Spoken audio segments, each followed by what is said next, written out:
Okay, relax.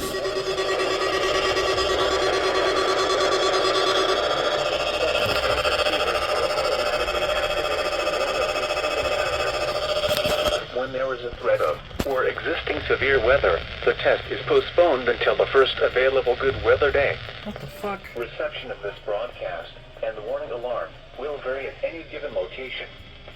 This variability, normally more noticeable at greater distances from the transmitter, may occur even though you are using a good quality receiver in perfect working order. The warning alarm will be activated for warnings and selected watches affecting locations in portions of West Kentucky, Southeast Missouri, Southern Illinois, Southwest Indiana, and Northwest Tennessee. This concludes this test of NOAA Weather Radio's warning device. We now return to our regular programming. I'm sorry? Here are the 7 What p.m. the fuck? observations for the Evansville tri-state region.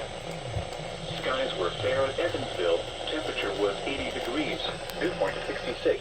Relative humidity 62%. It's Saturday. Winds were north at 5 miles.